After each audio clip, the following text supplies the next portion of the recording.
러시아 우크라이나 전쟁의 흐름이 극적으로 바뀌었습니다. 어떻게든 모든 역경을 딛고 우크라이나는 이 전쟁을 최약체로 시작했음에도 불구하고 세계에서 가장 큰 군사력 중 하나를 심각하게 약화시키고 좌절시키는 방법을 찾아냈습니다. 이제 많은 저명한 군사 분석가들은 전쟁이 계속되고 모스크바가 소모전 전략을 밀어붙이고 있음에도 불구하고 우크라이나가 러시아의 승리를 막을 현실적인 길이 있다고 주장합니다. 그런 군사 전문가 중 한 명이 벤 호지스입니다. 그는 미 육군 장교로 은퇴했으며 미 육군 유럽 사령관을 역임했고 이후에는 나토의 물류 분야 수석 멘토로 활동했습니다. 호지스는 수십 년간의 군 경력을 가진 인물로 전술과 전략 그리고 현대 분쟁의 변화하는 역학에 대해 거의 비할 데 없는 통찰력을 지니고 있습니다. 그가 말하면 사람들은 귀 기울입니다. 그는 수년간 우크라이나 전쟁에 대해 할 말이 많았습니다. 사실 그는 전쟁 초기부터 어떤 형태로든 우크라이나의 승리 가능성을 가장 강하게 믿고 공개적으로 주장해온 인물 중 한 명입니다. 예를 들어 2022년 9월 전 세계 언론 대부분이 러시아가 우크라이나가 저항하기에는 너무 많은 자금과 힘, 인력을 가지고 있다고 확신하던 시기였습니다. 호지스는 텔레그래프에 러시아 자체가 붕괴할 것에 대비하라 는 제목의 기고문을 썼습니다. 그는 이 글에서 러시아가 전쟁에서 패배할 뿐만 아니라 우리가 알고 있는 러시아 연방 전체가 그 여파로 붕괴할 것이라고 주장했습니다. 그는 러시아 정부의 실패라고 생각하는 점들을 여러 차례 지적했으며 특히 푸틴 본인을 강하게 비판했습니다. 전쟁이 시간이 지남에 따라 기계화된 공격에서 드론 전쟁으로 바뀌는 등 완전히 다른 양상이 전개되면서 전황이 계속해서 오락가락했음에도 불구하고 호지스는 러시아가 승리할 수 없고 승리하지도 못할 것이라는 자신의 관점을 대체로 유지해왔습니다. 시간이 지남에 따라 호지스의 전쟁에 대한 전반적인 평가 중 일부는 점점 더 많은 분석가들의 공감을 얻고 있습니다. 2026년에도 그는 그 관점을 계속 유지하고 있으며 5월 초 도미닉 프레셀과 함께한 디코딩 지오폴리틱스 팟캐스트의 심층 인터뷰에서 분쟁에 대한 최근 견해를 공유했습니다. 그 인터뷰의 서두에서 호지스는 분명히 지금은 우크라이나에게 유리하게 전세가 기울었다고 말했습니다. 그렇다고 해서 우크라이나가 곧 승리한다는 뜻은 아니지만 러시아가 실제로 우크라이나를 이길 방법은 없다는 점이 점점 더 분명해지고 있다고 생각합니다. 호지스는 이런 일이 일어난 5가지 주요 이유를 제시했으며 우리는 각각을 살펴보겠습니다. 첫 번째는 사상자입니다. 호지스는 이러한 흐름이 바뀐 것은 부분적으로 우크라이나가 러시아에 막대한 사상자를 입혔기 때문이라고 분명히 밝혔습니다. 이제 사상자 수가 처음으로 러시아가 군대에 보충할 수 있는 인원을 넘어섰습니다. 데이터도 이를 뒷받침하고 있으며 공식 수치는 크렘린의 입장에서 매우 암울하게 보입니다. 전쟁이 시작된 날부터 2025년 말까지 우크라이나와의 전쟁에서 러시아 군인 35만 2천 명이 사망한 것으로 보고되고 있습니다. 그 수치는 2026년 5월 9일 망명 중인 러시아 언론 메두자와 미디어존에 의해 발표되었습니다. 이날은 또한 러시아가 제2차 세계대전에서 나치 독일에 대한 승리를 기념하는 연례 군사 퍼레이드가 열리는 날이기도 합니다. 국가의 손실을 계산하기 위해 미디어존화는 BBC 러시아어 서비스와 협력하여 확인된 군인 사망자에 대한 방대한 데이터베이스를 구축했습니다. 이들은 소셜미디어 게시물과 공식 상속 기록 등 다양한 자료를 활용했습니다. 그 데이터베이스에는 우크라이나에서 전사한 러시아군 중 신원이 확인된 약 21만 8천 명의 이름이 포함되어 있습니다. 35만 2천 명이라는 추정치에 도달하기 위해 미디어존화와 메두자는 상속 기록에서 확인된 젊은 연령대 남성의 초과 사망률을 조사했습니다. 이들의 추정치는 정확해 보입니다. 전쟁을 다루는 다른 단체들도 비슷한 수치에 도달했기 때문입니다.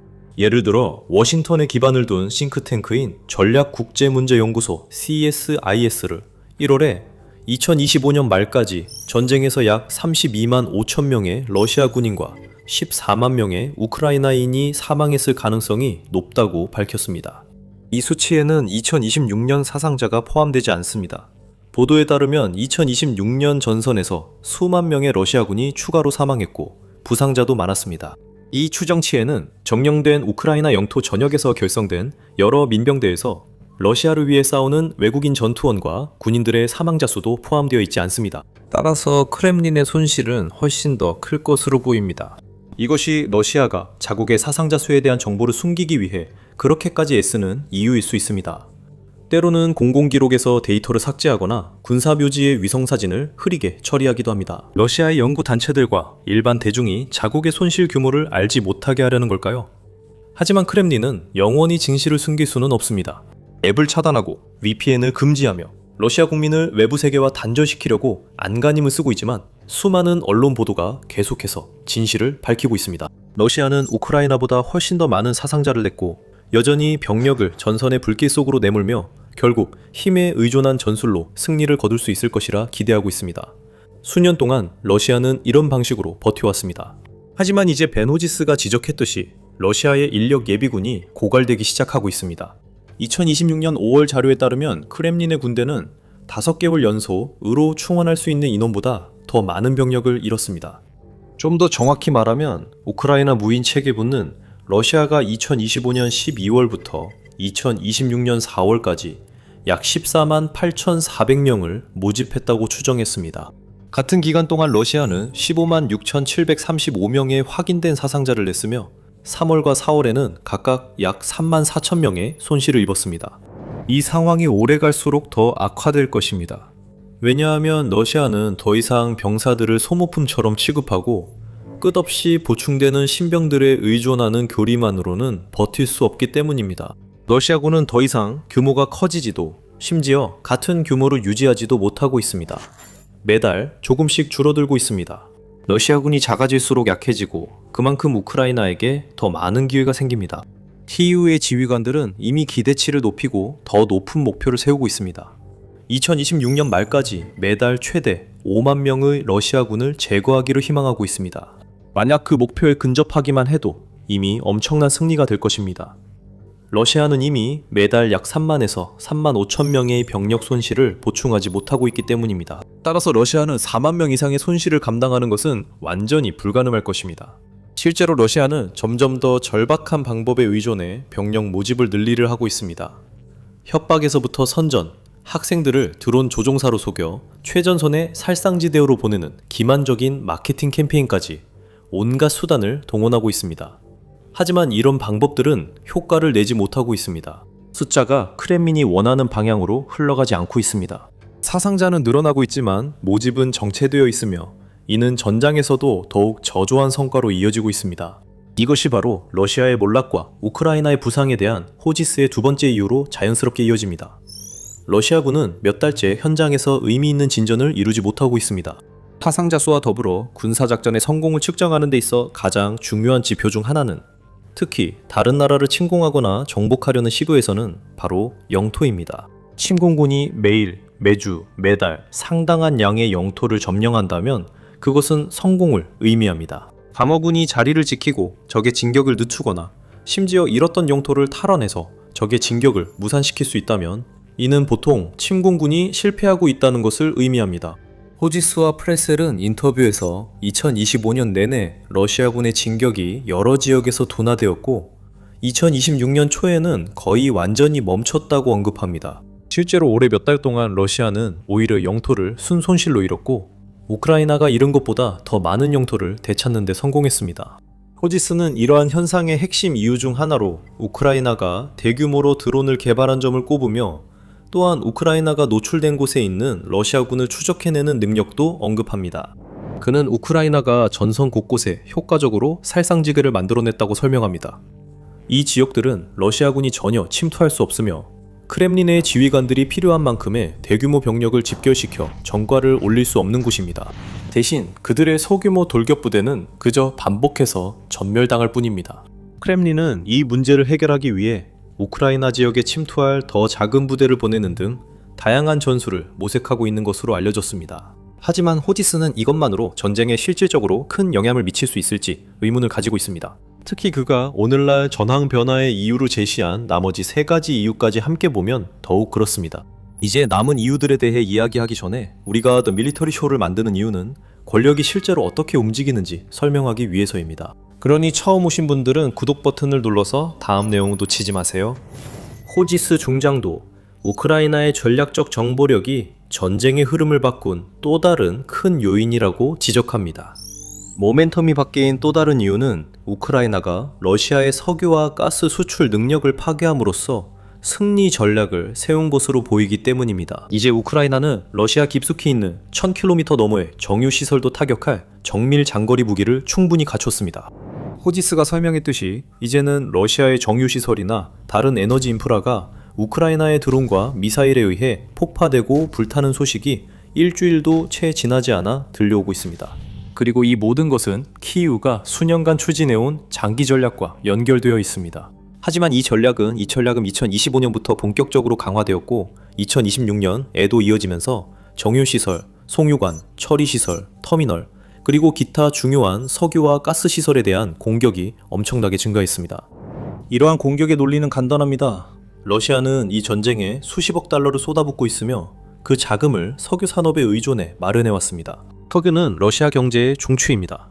이것이 바로 푸틴이 전쟁을 이렇게 오랫동안 지속할 수 있었던 이유입니다. 서방 세계의 많은 국가들로부터 제재를 받고 있음에도 불구하고 크렘린은 인도와 중국 같은 다른 나라들에게 막대한 양의 석유와 가스를 계속 판매해왔고 이를 통해 조달, 생산, 그리고 인력 모집에 드는 막대한 비용을 충당할 수 있었습니다. 따라서 이 전쟁을 끝내는 핵심은 모든 러시아 군인을 죽이거나 모든 러시아 탱크를 파괴하는 것이 아닙니다. 핵심은 근원을 타격해 모스크바 금고로 흘러가는 자금줄을 차단하는 것입니다. 그렇게 하려면 우크라이나가 해야 할 일은 적의 주요 석유 기반 시설을 찾아내어 파괴하는 것뿐입니다. 전쟁 초기에는 우크라이나가 그렇게 할 수단이 반드시 있었던 것은 아니었고 영토를 방어하고 러시아의 공격을 막아내는데 훨씬 더 신경을 쓸 수밖에 없었습니다.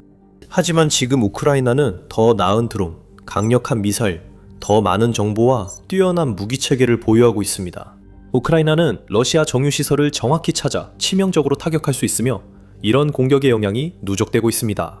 불길에 휩싸이는 연료 탱크 하나하나가 키이우의 승리이자 모스크바의 패배를 의미합니다.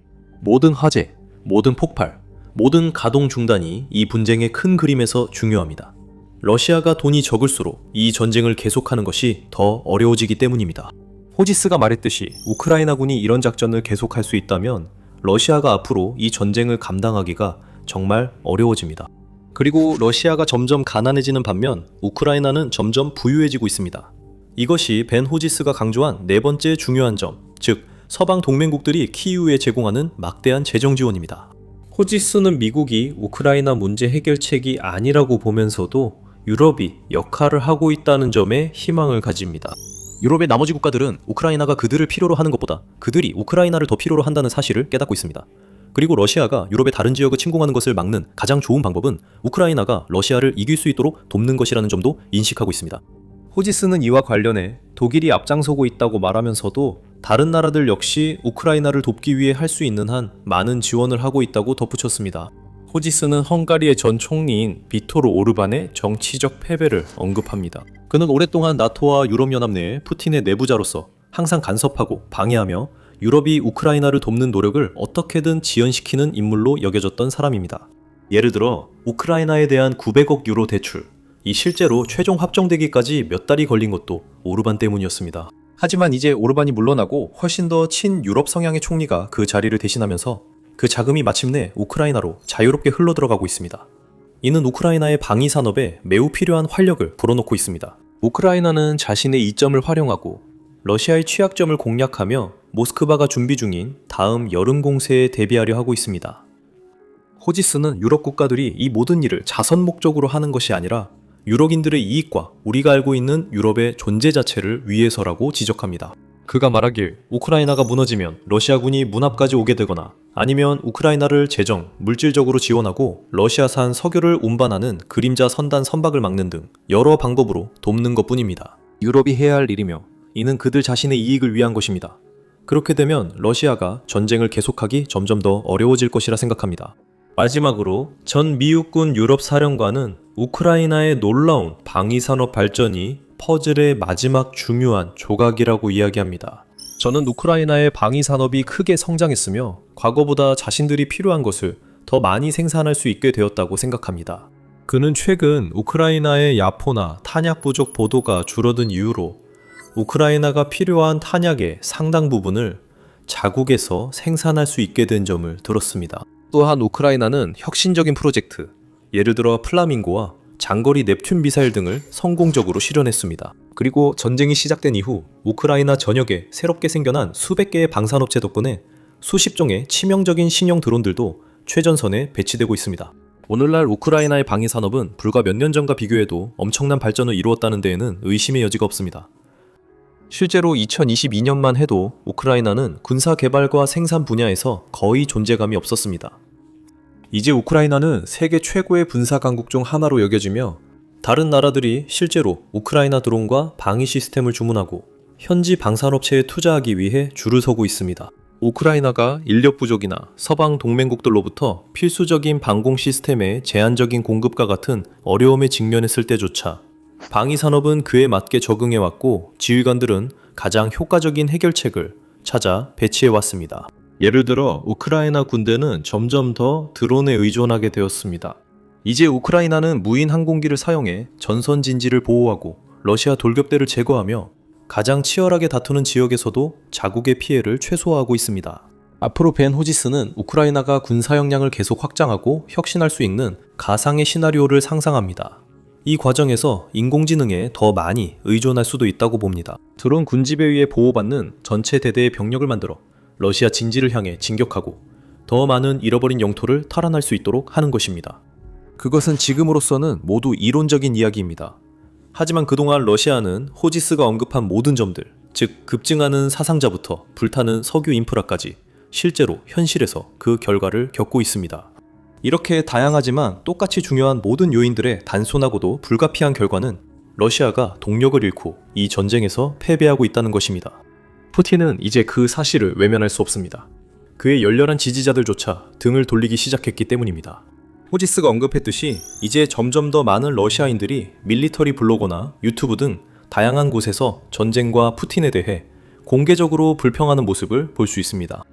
즉 그의 전쟁 수행 체계가 거의 바닥난 상태이고 병력 모집 캠페인도 실패하고 있으며 전술의 무능함도 드러났다는 점만이 문제가 아닙니다. 하지만 이제 푸틴은 러시아 국민들이 점점 더 이 전쟁의 영향을 일상생활에서 직접 느끼면서 완전히 자신에게 등을 돌릴 가능성이라는 현실적인 위협에도 직면하고 있습니다. 그리고 자신을 현대의 표트르 대제로 보이려는 그 남자에게는 그것이 감당하기에 너무 큰 짐이 될 수도 있습니다.